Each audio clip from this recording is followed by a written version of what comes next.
Hello, listeners.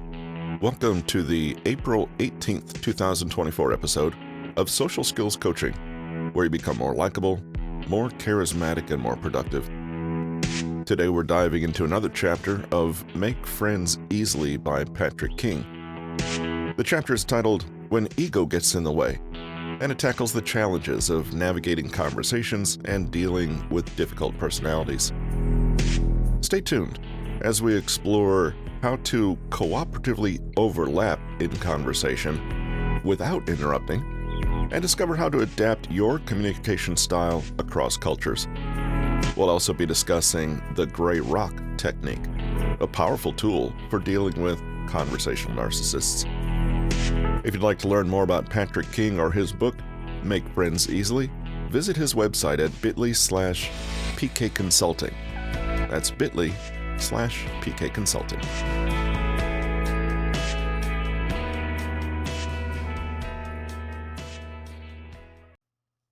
There's not too much more to say about interrupting. It's bad and undermines rapport.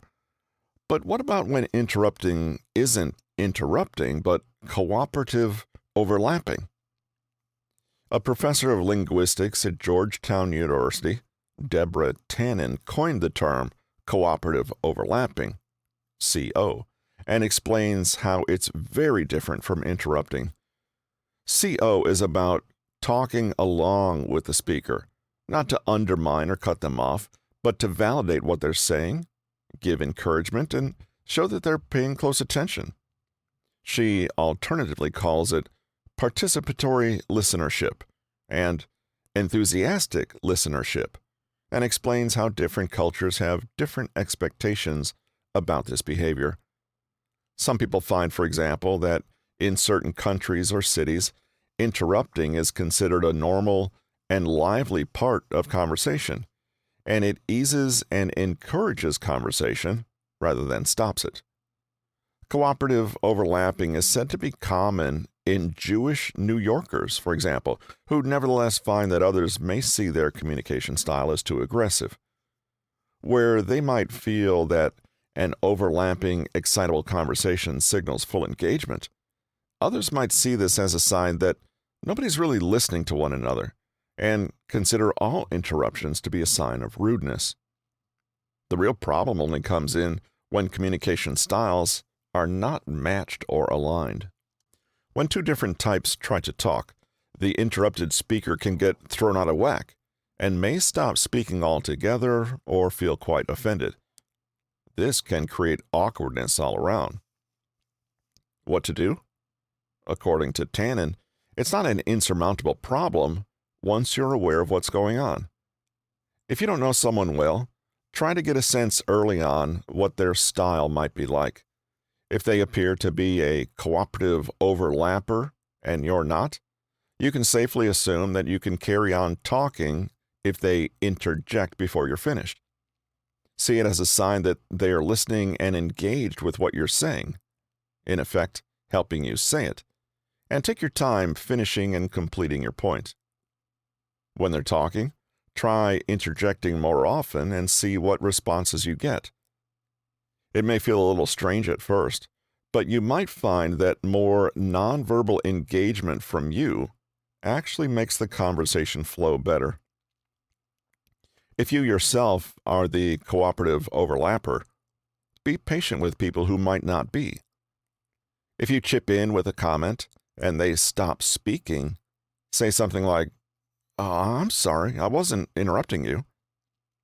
If you find they're getting flustered, try to limit your responses to nonverbal ones while they're talking. For example, nodding your head, gestures, facial expressions, and eye contact. Try to be alert of the different kinds of interrupting or overlapping. Transitional overlap. This is where someone jumps in and starts speaking close to the end, or what they think might be the end, of what the other person is saying. We've hired older folks. We've hired kids out of school. I can tell you, we have a very diverse mix of employees. We'll hire anyone. What matters is your work ethic and whether you can get the job done. That's all that matters. I tell the interns that come through here, I tell them that it doesn't matter how much experience you have, but it's like some people think it's enough just to have the qualifications, just to be good on paper, when actually you need to have a certain attitude as well, right? In this exchange, B is definitely interrupting, but in a way that doesn't really cut A off but adds fuel to what they're saying. If A was also a cooperative overlapper, they would interrupt B in just the same way. Recognitional overlap. Basically, finishing a person's sentence. We've hired older folks. We've hired kids out of school. I can tell you, we have a very diverse mix of employees. We'll hire anyone. What matters is your work ethic and whether you can get the job done. That's all that matters. I tell the interns that come through here, I tell them that it doesn't matter how much experience you have, but it's your mindset. Exactly. Progressional overlap. This is when the first speaker is having difficulty expressing themselves, and the second speaker interrupts to help cover over the gap and keep the conversation progressing. I tell the interns that come through here, I tell them, it doesn't matter how much experience you have, but it's your, how do you say it? Not attitude, but it's your mindset, your outlook, like your perspective on things. Yeah, exactly. Your mindset. That's the thing that actually makes the difference, and blah, blah, blah. Back channel interrupting. In some cultures, and in some contexts, people may like to frequently interject while a person is speaking precisely to support, encourage, and engage with what they're hearing. Strictly, they are interrupting, but the intention is the same as a support response. Japanese speakers, for example, may listen closely and repeatedly say, so, throughout, which is a phatic expression that's a little like verbal cheerleading from the sidelines. African Americans may do something similar when they interject with expressions like, uh-huh, or yeah, or I hear that, while someone is talking.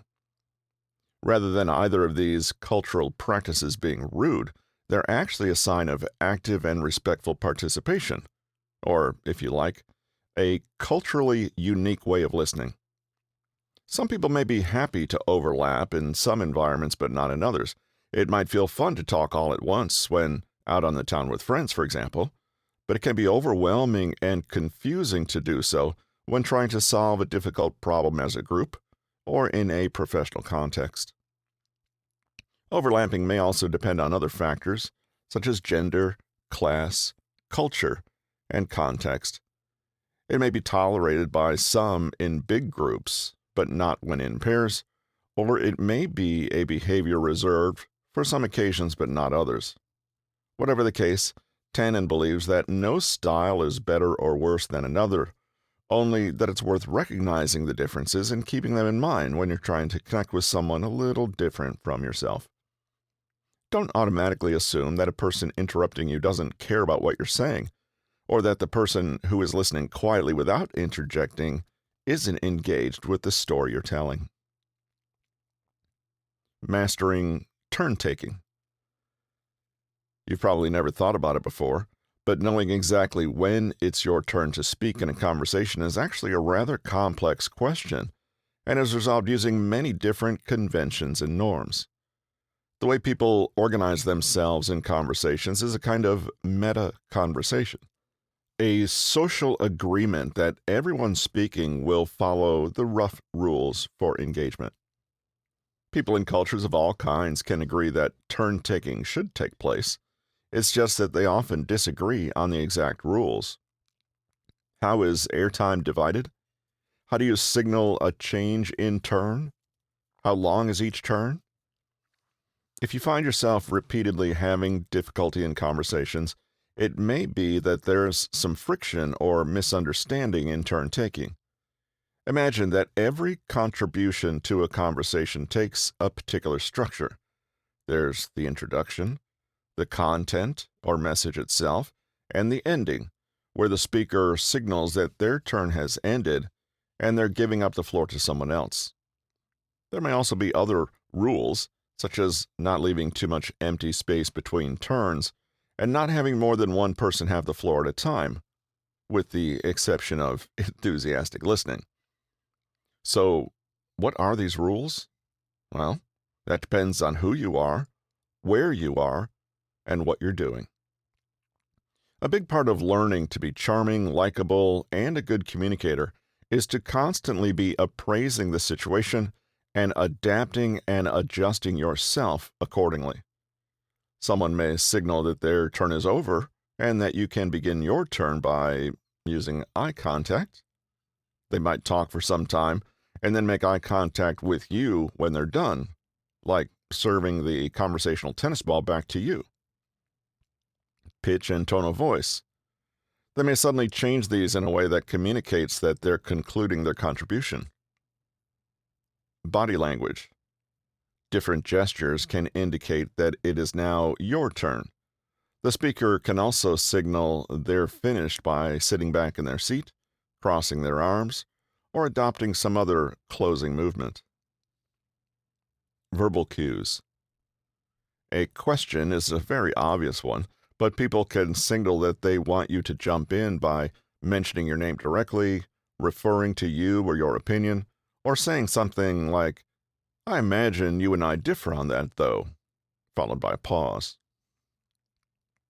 Slowing down or pausing.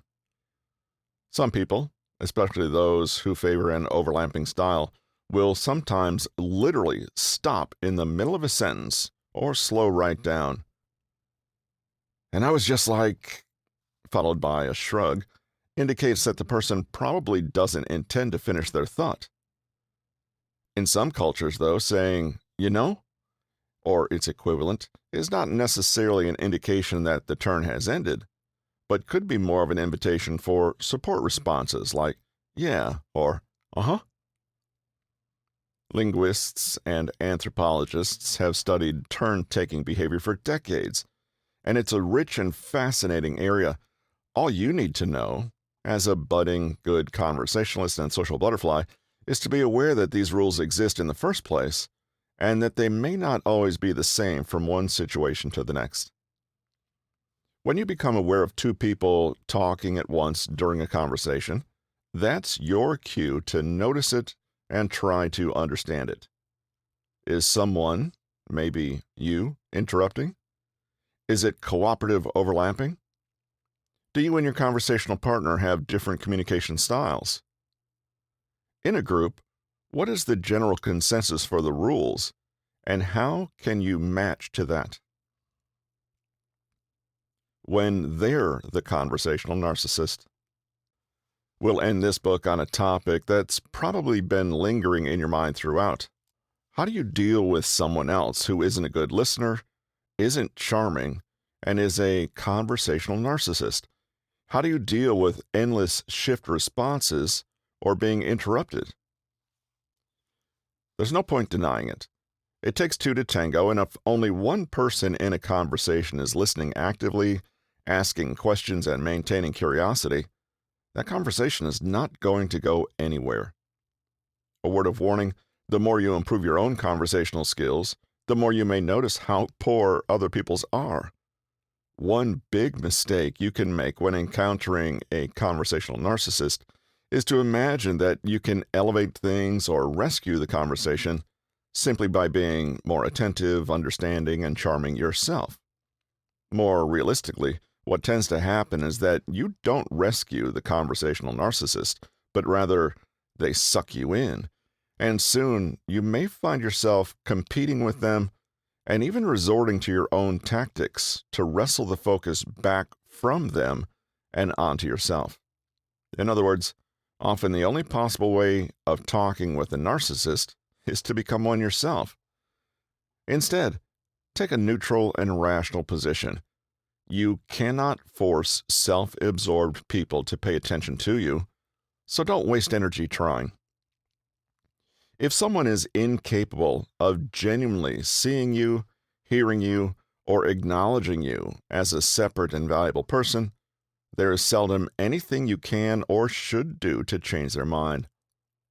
At best, you can pay attention and see if there's anything you can learn from them. i.e., what not to do, and then move swiftly on. Using the gray rock technique is a way to protect yourself while maintaining your own standard of politeness. Basically, being a gray rock means being unresponsive to manipulation. It's a way of holding your own and making sure that you're not being ensnared by another person's attempts to dominate a conversation, mistreat you, or make you feel bad. Sometimes conversational narcissists create their own reality distortion field that can influence you, but only if you let it. When you believe you may be in the presence of a conversational narcissist, consciously adopt the attitude of a gray rock: boring, dull, unresponsive. The reason is that narcissists do what they do because they want all attention to be on them. Make it clear that you're not really a viable source for this attention, and they'll lose interest. While most of the time you would be interested in increasing intimacy and closeness, with such a person you want to do the opposite. Keep things shallow, neutral, and banal. Be as impersonal as possible. You're not violently pushing against them. You're just like a gray rock that doesn't do much of anything. You're bland. Remind yourself that your full, genuine, and empathetic attention is not a free-for-all, but is something reserved for those people who can see it and appreciate it. For those who can't, your only obligation is to be polite. That's for your benefit, not theirs. Disengage if necessary. Never become defensive, sensitive, upset, or reactive. Don't give them any information, buttons to push or handles to grab you by, but keep responses neutral and short. If you're feeling insulted or triggered, don't show it. Just manage the conversation as it is, and disengage as soon as it's realistic to do so. Manage your interactions with this person. Not everyone has the luxury of permanently avoiding a conversational narcissist. If you have to be around them, put buffers in place.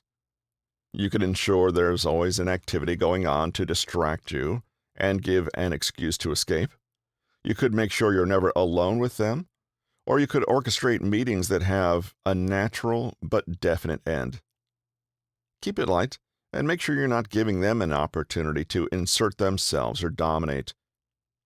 Don't be a doormat. In ordinary conversation, active listening, questions, and support responses tend to create more trust, liking, and understanding between people. Those who are secure in themselves will respond well and be happy to return the kindness and listen carefully to you when it's your turn to speak. Show this kindness to a conversational narcissist, however, and you're only inviting them to walk all over you. If you're in the presence of someone who cannot talk about anything other than themselves, give yourself permission not to ask them questions or give endless support responses. You'll only leave the conversation feeling resentful and as though you've been taken advantage of. Tighten up boundaries. The boundary that most needs defending is often the one around your time. Keep interactions with them as brief as possible. Don't share secrets or self-disclose, nor respond to their self-disclosures. Don't take any emotional bait, but breezily move on from tricky topics. Be aloof, but civil. Decide on the emotional frame that you want to hold, then stay there. If someone interrupts you, for example, don't sit there seething quietly while you let them talk, but at the same time, don't get visibly upset and interrupt them in return. Calmly say, "Oh, oops, I wasn't finished speaking yet." Then continue to speak. If it keeps happening, make your excuses and end the conversation.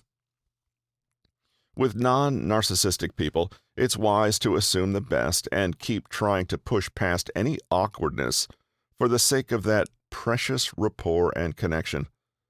With a conversational narcissist, however, the best strategy goes the other way.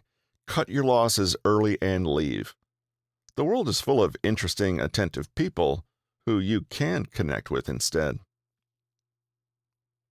put it into practice. The final exercise is about boundaries. This book has been about creating connection, conversation, and friendships, but sometimes what's needed is to reduce the number of poor connections we have and draw a line against unhealthy conversation or friendships that have run their course. Try now to identify a current social habit in your life that you are ready to let go of, whether that's interrupting others or allowing others to interrupt you, talking about yourself too much, or not asserting yourself enough when others talk over you. Perhaps, in a bid to improve your social life overall, you might like to think about a particular relationship that you'd like to minimize or detach from. Developing great social skills means you can improve any relationship and be calmer, more confident, and more likable.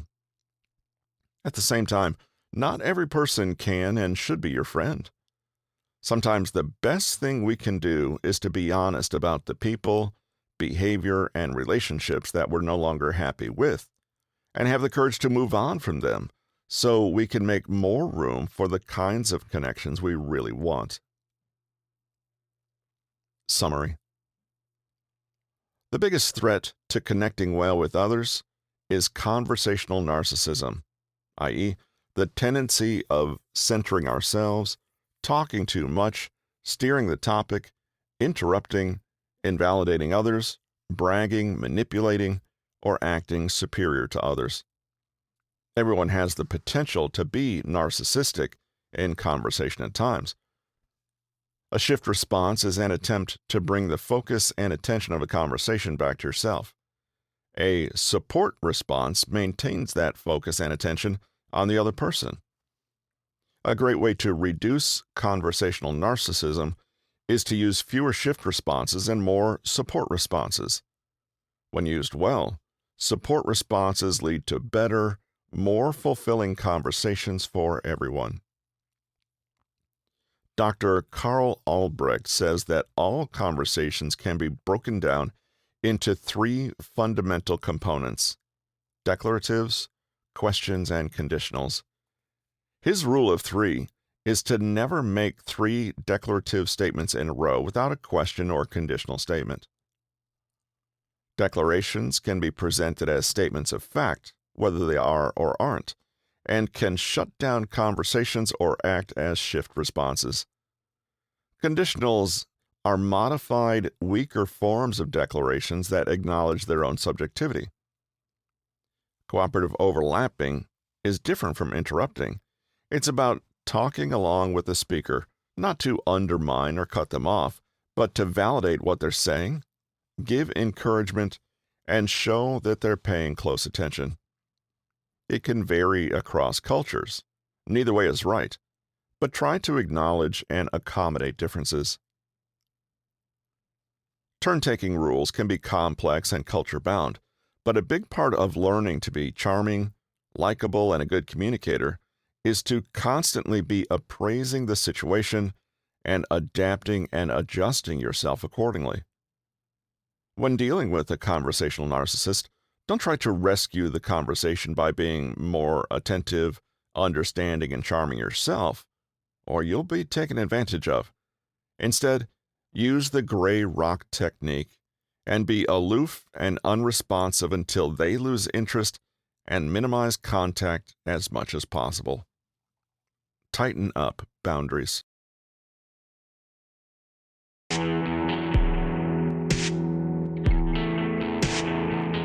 All right, listeners, that's all for today's episode on navigating conversations and keeping your ego in check.